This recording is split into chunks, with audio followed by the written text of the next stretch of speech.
بسم الله الرحمن الرحيم الجليل الكريم المؤمن الحكيم الولي الوهاب الملك الحكيم المؤمن الحكيم الوهين العزيز الحفيظ الصمد الولي الوهاب الحق السلام.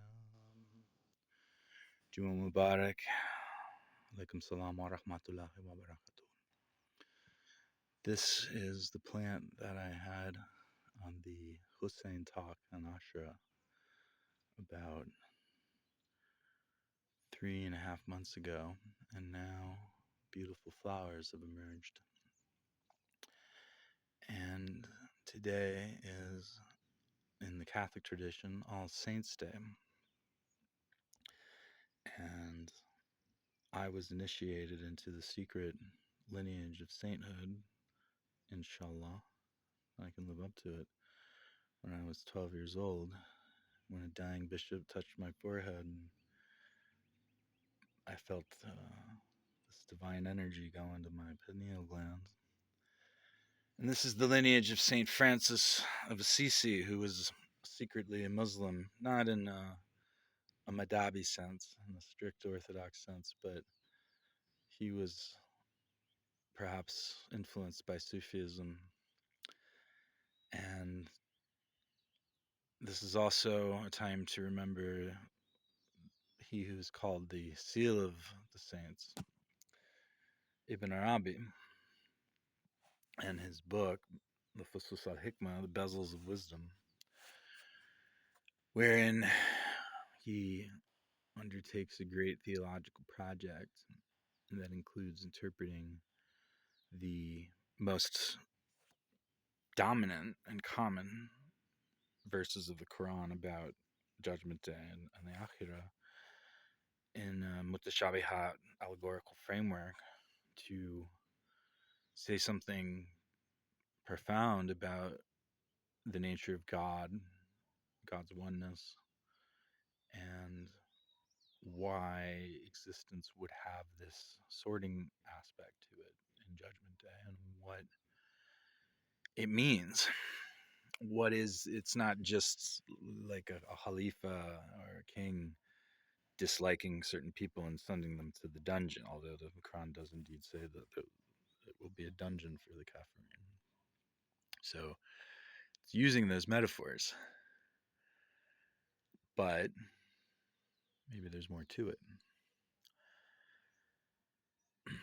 So the title of today's talk is The Condescendant Qur'an, and I'm exploring a hermeneutic, or a methodology of tafsir, a methodology of reading, in which we explore the ways in which the Quran is not literal.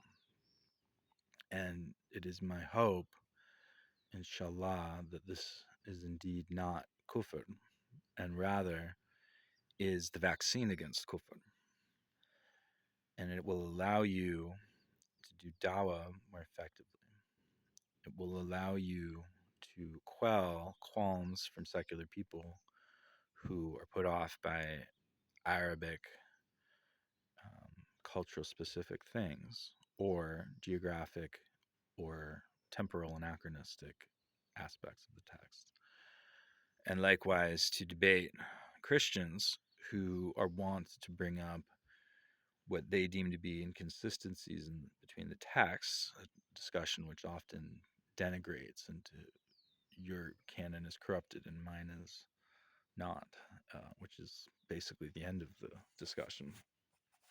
So you need to have a better argument. You need to be able to assert where specifically the Bible may have been not even corrupted, because sometimes it's the other way, but basically man-made, and then also which traditions made it into the compilation of the Tanakh that come from the prophets described in the Quran who did receive revelation, such as Musa alayhi salam. So there's an Israeli academic, not a Zionist, if you were going there, who at least he doesn't talk about Zionism, but he's talking about the Elephantine papyri and the Yahwists and the formation of what we call Torah Judaism later on. And so people who are inclined to an atheist perspective, they call themselves agnostics, but their biases are evident when they do these videos. They'll jump to conclusions, and so Jacob Berman, for example, on History Valley, leads this with the Hebrew Bible was fabricated! Exclamation point. And he did a video with Joshua Little, where Joshua Little basically talks for 3 hours, and it's always good to listen to him. It's very educational, and they led with that hadith was fabricated, and then Joshua said, I'm not really trying to upset Orthodox Muslims any more than I already do. I take my work very seriously. I'm not just a guy with an axe to grind trying to deconstruct and destroy the hadith corpus. Some hadiths have more, he's what he's trying to do is reinvigorate hadith science in a post-Orientalist framework, albeit he is not a Muslim, and he describes himself in the video as inheriting the Orientalist tradition. And so, in this same vein, traditionalists will call reformists who are renewing Matin analysis and being skeptical or rejecting hadiths based on their Quranic content, based on a different interpretation of the Quran. Therefore, these are not in alignment with the Quran. Whereas if you put the hadiths up by the Quran and you say, well, I interpret the Quran differently now, and then they don't have a contradiction, right? And this is how the Orthodox Sunnism in particular has worked. Within Ibadism and Shiism, it's less of this recursion going on, but still a little bit. And so they will perhaps takfir you and say, well, you don't really believe because you're not willing to submit. You want to make war on Allah and his messenger because you are unafraid to reconcile these things. And then you get someone like Mufti Abu Layth who will say, well, we don't reject this hadith, but we interpret it as a mutashabihat, as a metaphor.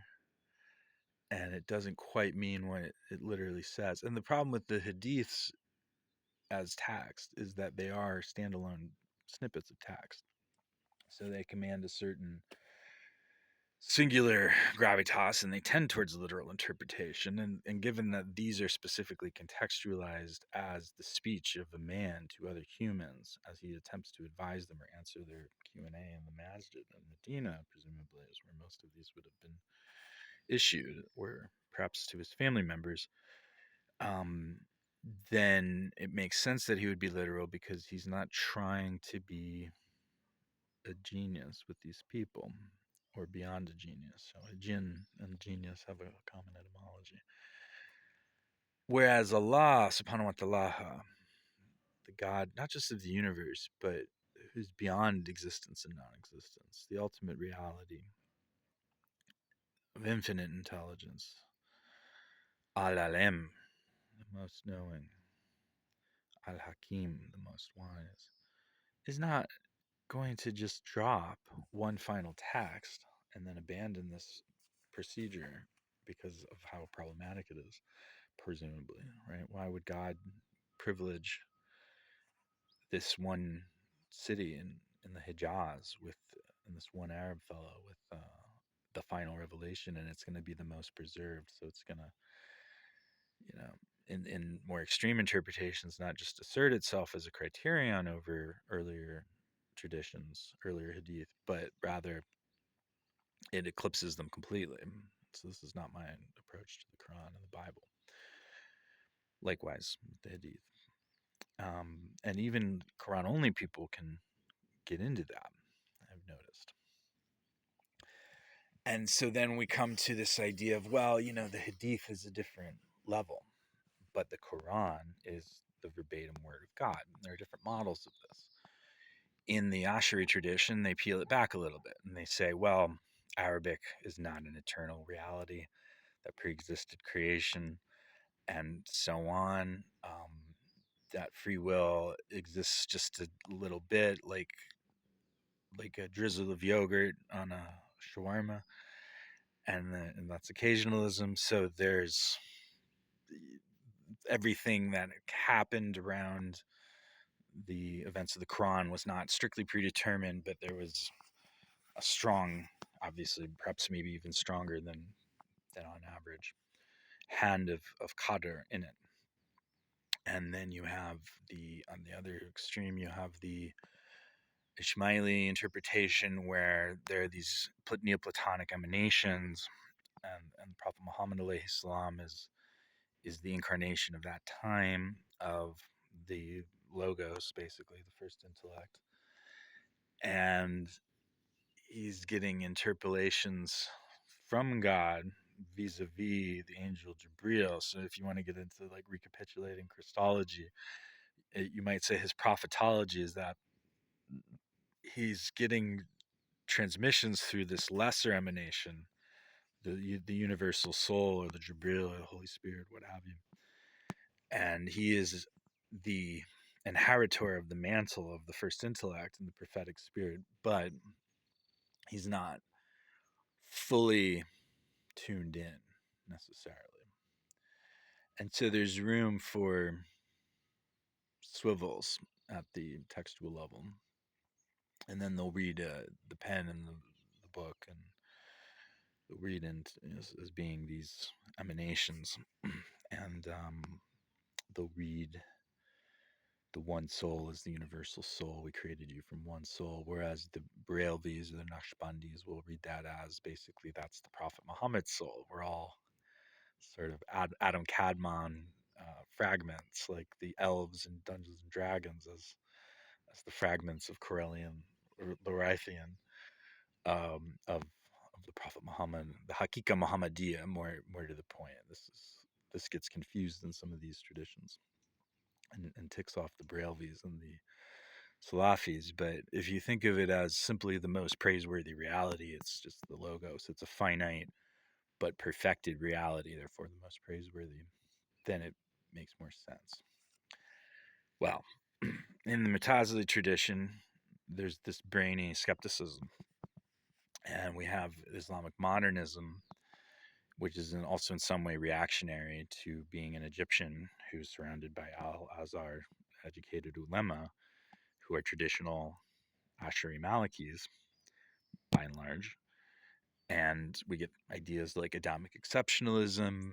You'll hear folks like Javad Hajmi, who asserts to inherit this tradition, saying he doesn't really believe in jinn as literal entities. He thinks they're a metaphor, or rather a condescension to the folklore of the time.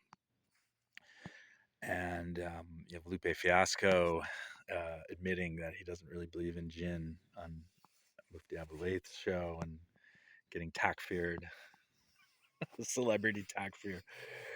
And that's when once the guy who made the skateboarding rap song that I enjoyed back in around 2010 gets takfired for something. That's when you really pay attention to takfir.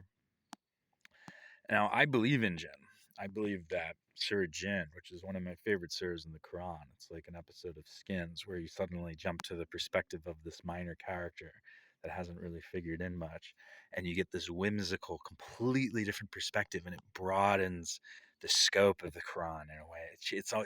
It's you would think Surah Jinn would be like, okay, there are these jinn and they're evil, and if you talk to them, you will have no share in the hereafter, so ignore them, and it would just be a missive against any kind of occultist or supernaturalist activities, so people can focus on monotheism. And there is an element of that in the jinn in the Quran, but no, it's like the jinn have their own. They go, ooh, what a marvelous Quran, and they go off. And what do the jinn see in the Quran? It's going to be a little bit different than what we see in the Quran, isn't it?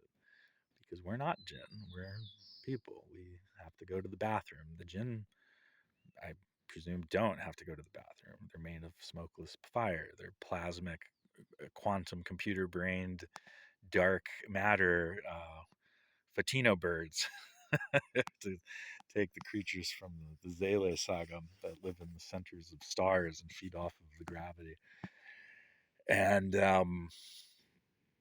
so one of the things that drove me to Islam, among several, was my wife getting interested in occultism and hanging out with some sort of liberal anarchist occultists, and listening to this podcast and reading Libernal and some of these things, and I sought refuge. But also that there is like occultism is real, and the jinn provide you a hint towards a unified theory of occult fauna.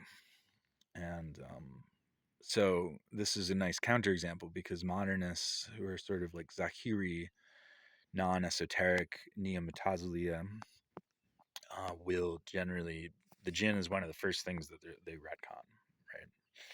Whereas Adamic exceptionalism, I do believe in. I think that the world, the fossil record, archaeology, anything we can dig up and cross-reference and apply a historical critical method to, not necessarily the way people jump to conclusions, like I was saying earlier about the historical critical method, but the way that they um, are able to find clues.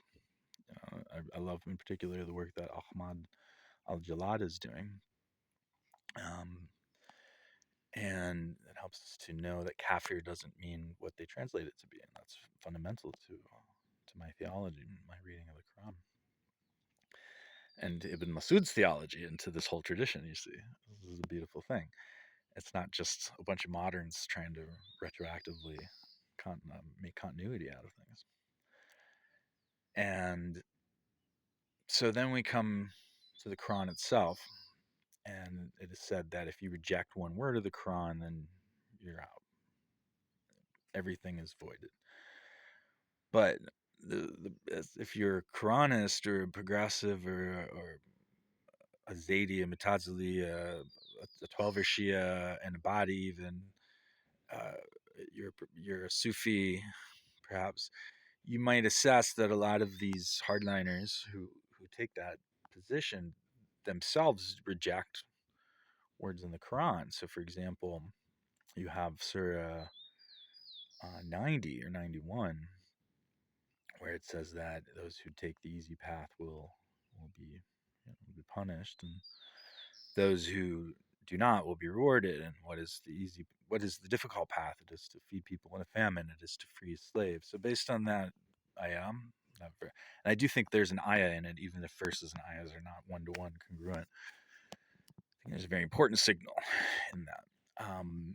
There's a there's a trajectory hermeneutic. This is how Christians read the Old Testament, or the genocides of the Book of Joshua and so on. They say, well, that was a necessary evil for its time, and now we don't.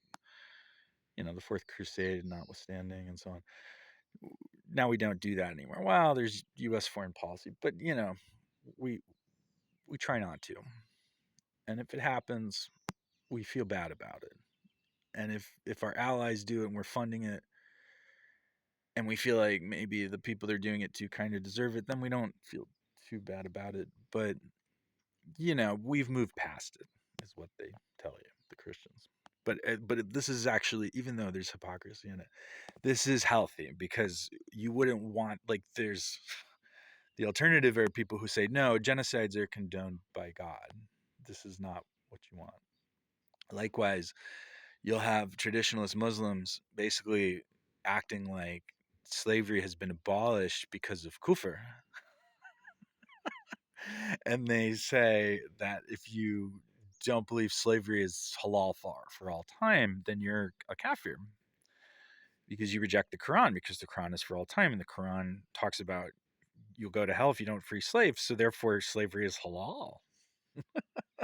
Okay, whereas the trajectory hermeneutic, which I think is actually the non-mutashabihat, I think this is the Mobeen way to read that verse, is simply that it's addressing people who had slaves, and it's telling them there's great reward in freeing them. That's what everyone agrees on. But also that you really, really will regret not freeing them on the day of judgment. Therefore, free them.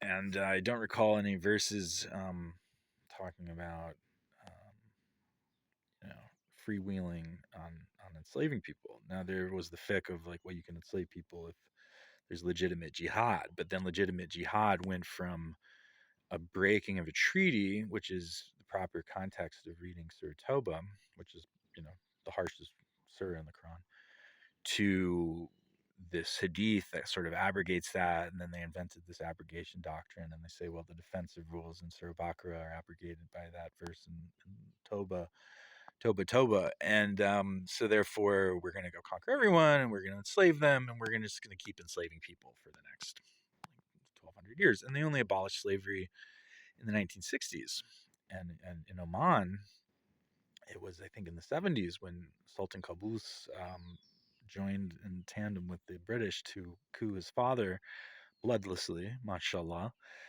And then he went on to do great things, including abolishing slavery and making Abadism more ecumenical.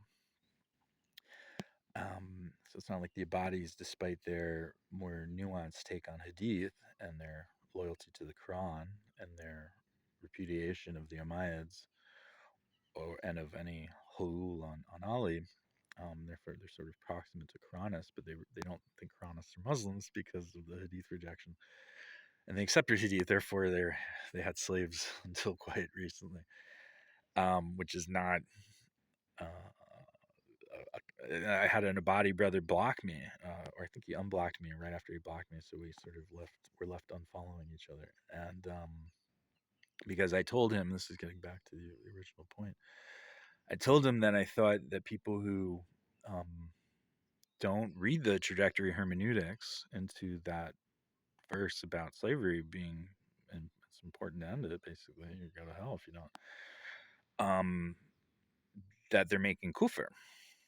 Now, in his methodology, and in methodology most Muslims, that probably came off like I was takfiring him.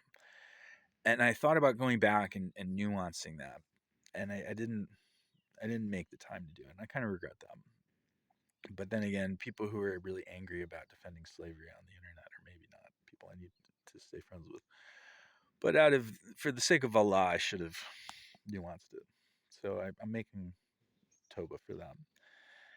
And what I meant by that is that, you know, people do, you know very well, I think by now, and if you listen to me talking with Brother Khalid on his caravan episode about misguidance and what it means in the Quran, and that's a theme that's quite relevant to this theme, that we don't translate make worthless all deeds from hadata and habitat in the Quran. We translate that as limited damage, which is significant, like how you would have to cut cancerous melanomas out of your skin. And if you had a lot of melanomas, you're probably going to metastasize, and you will die. But if you have one melanoma or two, you just cut it out, and you're going to have these holes, and those holes are going to stay. They're going to scar you. You're going to be there on the day of judgment. So, therefore, we don't takfir every mainstream Muslim who does shirk and kufr, because they don't do it so much. And with this firmly in mind, let us contemplate the Condescendant Qur'an. Inna anzalnahu Laylatul Qadr. We sent it down, we sent it down on the night of destiny. And what is the night of destiny? The night of destiny is better than 1,000 months. And it really is. It's transformed my life each time I put a lot into it, which has been the two of them now. And it's better than 1,000 months, and they descend. Tanazalul malaikatu wa ruhu. So the messengers who are bringing discrete signals and the Holy Spirit, or just the Spirit, doesn't say Kudus there, Or you can say, well, that's the front of the vanguard of the malakitu of the angels is the archangel Jibril. But this is a lot of interpolation from Sarah, the Ebionite woman, saying it was Jibril and so on. No, Jibril is mentioned, right? So Jibril is interpolating. No, more than interpolating. Jibril is bringing words into this text that we have preserved.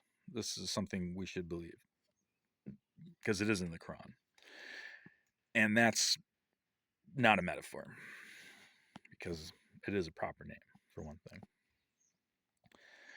However, the Ruhudus should not also be taken as a metaphor. So a big part of why Quranists are the way they are is because they take the Quran seriously enough to believe that the words are precise. When Nabi is used, it means the temporal leader. When Rasul is used, it means the eternal transmission of the message. And the whole Quranist tafsir is based on making that transparent to the text itself and not to any other historical accoutrement around the person who was the Nabi. And I've discussed the divine twin and the Deen, meaning the day of your sort of guardian angel self, and all these things, and this idea of an adoptionism with the Ruhudus, however you want to put it, what that is. But Mark 1 with Jesus alayhi salam, Surah Qadr with Muhammad alayhi salam. And the Quran uses condescending language. It talks down to the reader. It's intimidating. It has a power. Oh, it has a tremendous power. It's scary, and then you comply with it, and you feel like you're safer from it, and then it begins to comfort you, and it's very weird.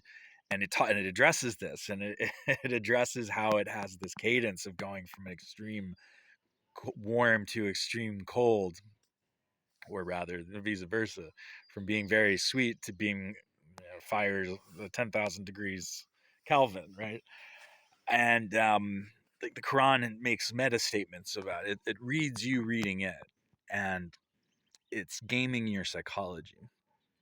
And at some extent, it's doing this for all time, and it's doing this for how human psychology will be, even when we are partially transhuman, as we are today with our rapid information networks and devices. But also, it is first and foremost speaking to people in the time it was revealed, and it includes transmissions of commands, which are canonized and archived in it, to reinforce against desertion. This is where we get a lot of the munafiqun verses, or any other forms of treachery and disloyalty to a specific city state that is at war. Right? And this is where we get a lot of the challenges with extrapolating what is the right way to understand jihad. We've discussed this elsewhere. And then we have the storytelling.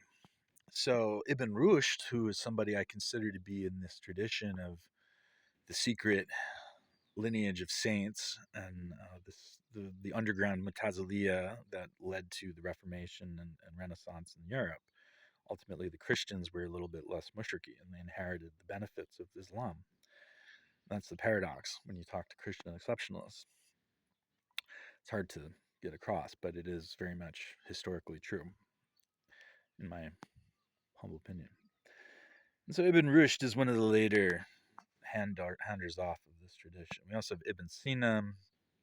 Ibn Sina was takfired post-mortem for saying that the prophet had psi abilities, and that there's this mutashabihat element in a lot of the Quran, and that there's a noble lie element baked into it, kind of like what Plato taught, that you should create these constructs to lure people into a certain line of thinking, almost like the Socratic method, but with a lot of Wagnerian storytelling dress up. Of course, well before Wagner, you might say Wagner took the allegory of the cave to the next level with modern movie theater, which we like to create in our living rooms. That's a whole that's a whole deeper exploration of modernism and postmodernism there. But So then Ibn Rushd suggests that you can take the stories of the Quran metaphorically, that you don't need to believe that they literally happened as such. And therefore, these debates about which is more historically accurate, the Quran or the Bible, when it comes to like Genesis stories and Exodus stories, is kind of irrelevant to the guidance. It's not completely irrelevant, but it is not first and foremost the fundamental question. And of course, Ibn Rushd was threatened for having expressed this in his time while alive, so that's even scarier. It's one thing to be takfired post mortem; is your fate's already sealed. So if they're right, they're right. It's kind of irrelevant to your life. But when you're alive, it's a little more terrifying because they might try to nullify your marriage and seize your properties, and you can't see your kids. You have to go be in exile, or you get executed like Al Halaj was. So, or Subawardi and various others.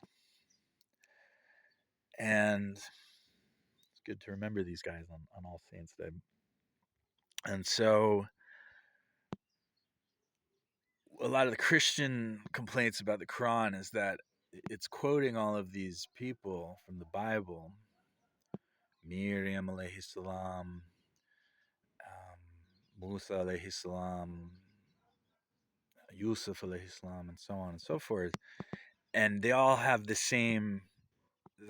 This Christian guy I debated, he says they speak Mohammedese. They all end phrases with a superlative name of God.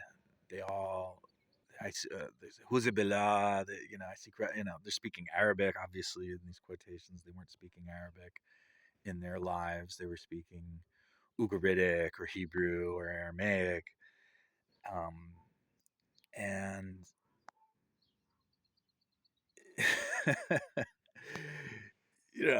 it's a lot easier to say, well, God is not trying to convey a verbatim word usage. God is correcting historical accounting in regards to things that just don't make sense in the Bible, such as the sequence of plagues on the Egyptians killing all the cattle, but then the next plague kills more cattle, things like that. The plagues I don't recall are mentioned in the Quran, and but the point is not that everybody literally said these words. The point is that these are idiomatic expressions in the Quranic vernacular. And it's a little bit like, at the risk of making fun of the Quran, which is absolutely not my intention. Of course, this video is already going to be the most targeted of people who want to attack for me because of the same reason Ibn Rushd was takfired. But the Tommy Wiseau, who made the movie The Room, he would write characters where they all have the same kind of verbal tics. So critics of the Quran will say, this is basically this guy writing this, and he just writes everybody as saying like Rahman Rahim. But rather, there's a deeper purpose to this, and the purpose is to inculcate Ar-Rahman Ar-Rahim as the foremost names of Allah. And even though the Quran is extremely threatening, there's this subtext, which is actually in the text, but it's not. It's it's the subject of the God is often the subject, and we are the direct object, the second person. So the you might be the prophet, it might be us, it might be interchangeable in context. Is usually the direct object of these sentences, and they all have a certain way of speaking. Likewise, when you go outside of the stories, you have things in the Quran that are confusing and that have been hotly debated for a long time. So, for example, Surah 43 begins by saying this is a clear Quran, and then in verse 59 it talks about Isa alayhi salam and his ascension, and then it talks about basically God created us to be sinners so that life would be challenging. If we wanted to make you angels in the land, then we would have. But, it didn't happen that way. It was by choice. And so I think that reflects on the next thing, which is that, and surely it is a sign of the hour. So Quranists and Abadis say it is a sign of the hour, just as self-referring to the Quran by default. It falls to the foreground. And Sunnis and Shias say that it is referring 2 verses back. However, I haven't heard people say, well, why doesn't the sign of the hour, the sure knowledge of the hour, refer to the fact of the challenge of existence that is in 60, that God could have made us angels and he didn't, right? And that's a fresh take, right? And I think that this is intentionally set up to challenge us, and that the chapter claims to be clear, and then it is clearly unclear in a way that it's not a dangling participle, but it's a loose pronoun. It's a wild pronoun on the loose. And is God talking about Isa alayhi salam? Is he talking about Jesus alayhi salam? Or is he talking about humanity? Or is he talking about the Quran by default in 61? And it is an exercise left to the reader. And you can apply this hermeneutic in many places. The Quran gives us this license. It says that there are verses that are clear and they're the foundation, and there are verses that are mutashabihat, they're allegorical.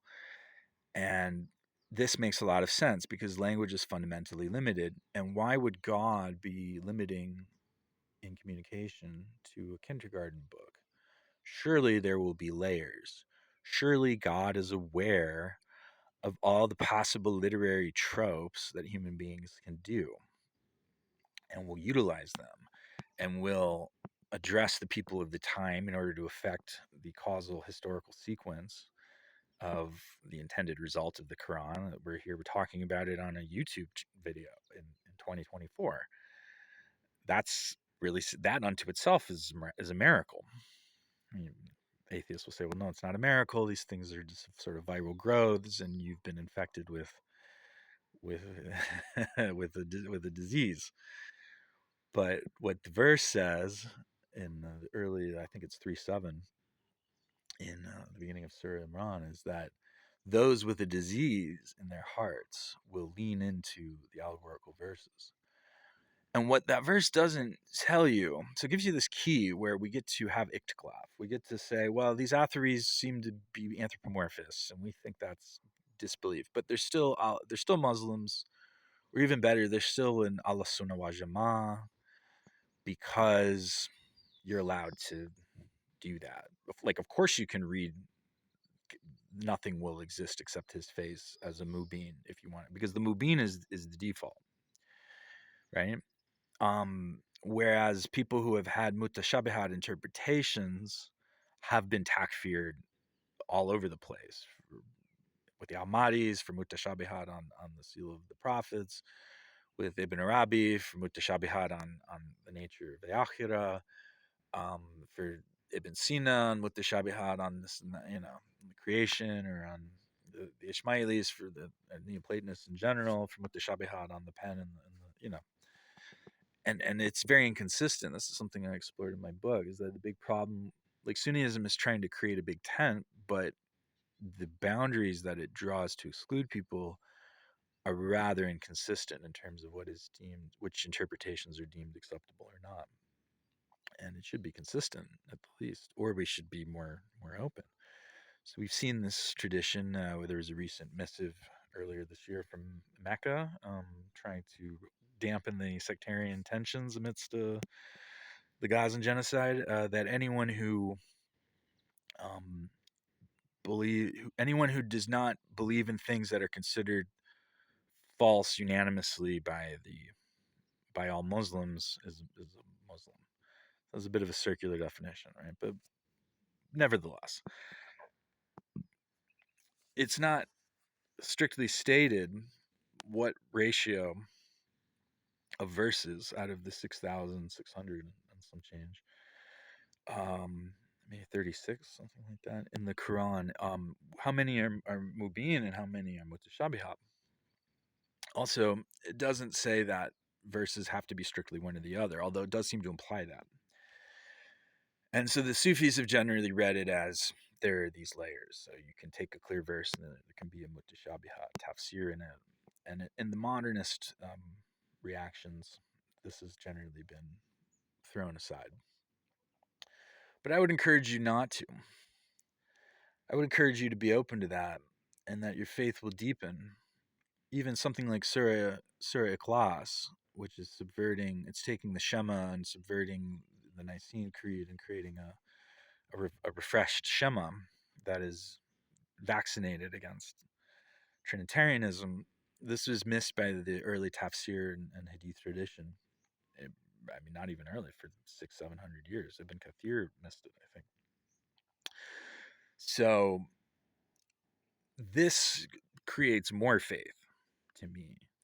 This idea that the Quran really is not just a literary masterpiece for its time, which is a high, sort of damning it with faint praise from a secular point of view, but rather is, it's like an SCP. It's like an art. It's like the monolith. It's an artifact. It's the Rosetta Stone from the beyond. It's something that has secret chambers and puzzles and like circuits and can conduct electricity and run a Tesla coil if you put the right things together and you bring in signs of God from the Bible that you can sift out what's legitimate or not, and then you can bring in signs of God from nature, and you can unlock these things, and you can go deeper. And so then we also have to consider, well, does the Quran's seemingly harsh tone imply a theology that is even harsher than what we see in something like Hosea in the Tanakh, where God is telling the guy to go marry a woman of harlotry and name his daughter something sort of denigrating, and name his son "not my people," for you are not my people. And this represents the dissolution of God's covenant with the Samaritans, with the northern Israelites. So Judaism comes out of the southern Israel, Judean peoples who this is not applying to. And that's pretty harsh, but they're not getting consigned to eternal torture, right? So the Quran is somewhat harsher than this. And often translators put in an exclamation point here and there. And I'm not sure if those carry over from Arabic notations. And even if they did, that would be a kirat, not necessarily the general Quran. So if you read it as they will be, what an evil place to dwell, and it's got this ferocious exclamation point at the end, it's almost like the text is yelling at you. So that's extremely condescending, and it cows you into submission. And this is, of course, the translator's intention with adding the exclamation point. But if it were without the exclamation, it would be a bit more of a Zen wisdom. It would just be like, what an evil place to dwell. And that has a very different resonance on Akhirah and on eternity and Khalidun. That it's like, yeah, I mean, I don't want that. It doesn't have to terrify you. You can just say, yeah, sure, that's bad. Mashallah. And I don't think that being able to layer these sort of quotation marks on things is kufr at all. I think it deepens iman. I think it helps you to see the brilliance of God's communication and to have faith. It makes the text completely, maybe not completely, people might still strive in their polemic, anti-Islamic apologetics, and that would be interesting. Let's get better YouTube content. We're all having the same polemical debates. The, um, uh, this guy thought that the Trinity had Mary in it. No, you guys, the Catholics do kind of worship Mary a little bit. We send a lot of salawat on her. It's like the same stuff as we saw in like Answering Islam 20 years ago being played out on Capturing Christianity on YouTube. And then they'll invite someone like Halil Andani and Stephen Nemes to come debate Joshua Shajwadi. And this is like highbrow deconstruction of the modal logic underpinning their interpretations and solutions to the logical problem of the Trinity, one through hierarchical creation without ontological co-substance, and the other through redefining aseity. And like that's like that's something. Can we get more of that, please? Well, people want to see a Christian throw a pie at a Muslim. And then they want to see the Muslim, pull out like a plastic scimitar and threaten to behead him. I mean, this is what people want, and that's what the algorithm wants, because then it drives more clicks, and they can take money from get more donations to try to shame you into giving them money, which is good, and then we can like pay bribes to the Egyptian border guards to let a few people out, which is corrupt. They can surely do better. And this is what really matters, is that we punch through to that reality where we're actually helping people and getting rid of corruption and making it feasible to do so. But I digress. So, real kufr is not coming to an interpretation that is not mainstream. There is room for a certain amount of a kafir attitude amongst the newer Muslims or even the diehard Quranists who, you're getting bombarded with all these hadiths and you don't have time. You're already busy with life, divorcing your atheist boyfriend or what have you, and finding a new spouse. That's tough. Being maybe alienated from your family, fasting. You got to get up early to eat breakfast. You're hungry all day. It's hard to work. Fasting is really hard. You're trying to make sure you can get up for Fajr every day. That's really hard. And then people then you go on the internet and you're like, well, my social media is filled with aura and violence and slander and idle talk. So I'm going to get on Muslim social media. And the Muslim social media is like, it's like you're getting attacked by shaitan in a more insidious way than the auras and the violence and the swear words and all the silliness of typical social media. And they're hitting you with these hadiths. There's so many hadiths. What, I can't drink water while I'm walking. What? It's just one thing after another, and you just go, oh, stop it. I'm a Quranist. I'm over it. Just no more hadiths. They're all bad. And if you had 1,000 hours to study, like mashallah, I was able to do over the last year and a half, you arrive at a more nuanced perspective, and you integrate a lot more information, and you maybe aren't a 100% hadith rejector. You might be like a hadith skeptic. So people are trying to take a position that is non-polemical and yet sane and morally tenable for them, where they're not associating a law with child marriage, for example. It's obviously a big one. But sometimes people in these milieus will debate with traditionalists in a very polemical way. And I've myself been tested to try and raise the bar here, and maybe I haven't always done a great job. But it is important to address them as they are your brothers in Islam. So you should address them as such. You should use the best of speech. They are, at the very worst, Ahl Kitab. Even if they are upon some amount of shirk, that doesn't necessarily make them mushriks. And we need to represent ourselves not as people who are just trying to justify every hawa and showa. That's what the imperialists did with the slave women, for example. We need to be better than this. We need to be more loyal to God's words. We need to be people who make less kufr on the verses of the Quran by being more loyal to it without associating ulema as partners or mufassirin, etc., as partners. And we need to show adab and akhlaq and be very principled. And that's going to help soften the hardcore Hanbali traditionalists who think we're all kufar. And also it's going to help us to not actually be kufar, because you can be a kafir as a progressive or a perennialist or a Quranist or a Shia, or you can be a sectarian mushrik as a Shia, just because the majority sectarian mushriks or the people who want to genocide the Shia.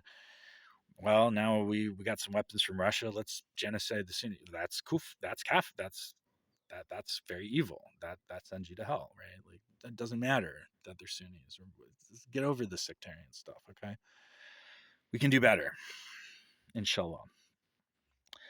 Whereas real kufr without a shirk element, mushrik is somebody who they'll tend to be very righteous about what they're standing up for. They might even put a lot of time into it, and then their methodology is mixed and muddled with untenable idol associations that corrupt their sense of justice. But for just pure kufr, I understand very well because I apostatized from Christianity when I was 18. And a lot of young people go through this.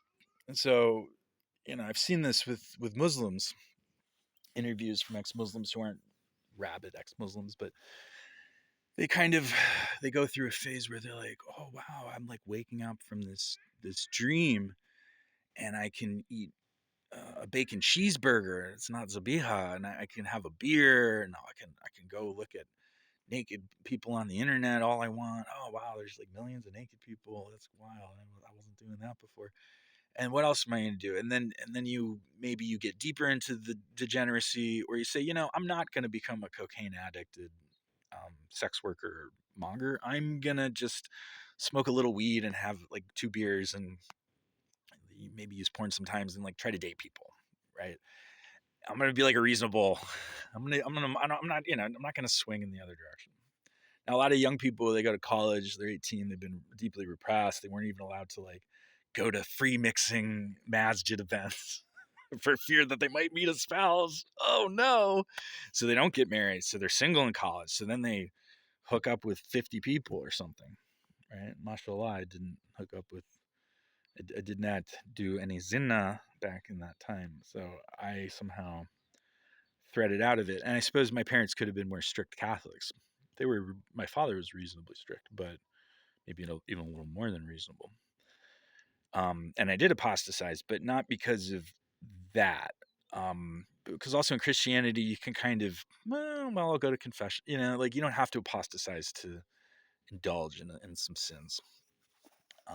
And I wanted a girlfriend. I didn't want to just hook up with people. I wanted love. It's healthy. These are healthy things. You preserve, so your reward for not sinning, and then maybe you get forgiven later, but you preserve that in you, and you go forward, and it helps you to come back to God. And there are these things like the confirmation sacrament, which I think initiated me into this deeper monotheism, even if it was latent for a lot of years. So I had that Holy Spirit in me as a secular person, and I think this is true for a lot of Muslims who sort of leave the deen, or maybe they become like Baha'i, or they become Christian, or they get into something that's monotheism, that's softer, it's a little bit easier, and then they come back, right, later on. They're 24 or they're 30 or something. And also, and a lot of people who convert when they're like 22, 24, they maybe they become Salafis, and then maybe they burn out, and they got to go through a whole. So we all go through these processes, not all of us, but many of us, and these are major processes. And I don't know if it's quite binary. The Quran says if you turn away from Allah once guidance has come to you, once faith has come to you, then you're going to be among the losers, which probably means hell, right? But I think that you can turn away like 45 degrees or even 70 degrees and then turn back and make the tawbah. It doesn't have to be or 90 degrees or 140. It doesn't have to be. This is what we call a deviant, as if you've pivoted about 40 or 30 degrees, and then at a 45-degree angle you've become like in a different monotheistic religious tradition. And then 180 is like you've repudiated belief and you're like sinning, like the sinning. Oh, I'm gonna, like, what if I sin hard? No, I feel bad about myself. Well, I'll just get more addicted to drugs. I'll like have more fornication because like it gives me a thrill. And then, oh, I'm alone again. Well, maybe I hook up with someone new, and you get into these addictive cycles. And then people find ideologies that are not rooted in religious epistemology, like Marxism or more moderate liberalism, or various political theologies, various political ideologies, maybe they become nationalists, neo-Nazis, whatever, right? And then they put that energy that they, if they were very religious before and they felt betrayed due to religious trauma from family or people on the internet even, or people with the Mazda root in them or something, and then they'll put that into like being a 4chan neo-Nazi Salafist or a neo-Nazi Shia, and then they can like rage against the neo-Nazi Salafists and like recapitulate message boards, the Syria conflict or something. And it's all, you know, searching to fill that hole that you left. So that's real kufr, you know. That's kufr. Like this is, as they say, clear cut kufr. Whereas saying, well, I'm not sure that the Quran says that there's going to be a second coming, and they say, well, that's, you've apostatized. That's clear cut kufr. Well, it's not. You can muatafika. You can read this in there. So appending this with the mystical esoteric aspect, and I'm trying to bring to Mutazilism, this, we're not just drawing the text out and treating it as a thing from the past that has lost contextual relevance. We're treating it as a magical artifact from God. Like we're treating it with deep reverence. We're treating it with deeper reverence than people who say that the tafsir is an open and closed conversation and that these are associates of God that you cannot disobey, right? And inshallah, this helps you all to contemplate more verses. You know, we could do a whole series of Condescendant Qur'an, Surah XYZ, and apply this exegetical lens to different parts. And there's a number of things that I had thought about. I've been thinking about this talk for months, and there are a number of things that came to mind that I hadn't thought of probably in this one. So maybe we'll do a, you know, maybe we'll do that series once I run out of topics, or I'll intersperse it into. Oh, we got the horsey over there. That's nice about living out here. And I hope you all have a blessed Juma Mubarak, and alaikum salam wa rahmatullahi wa barakatuh.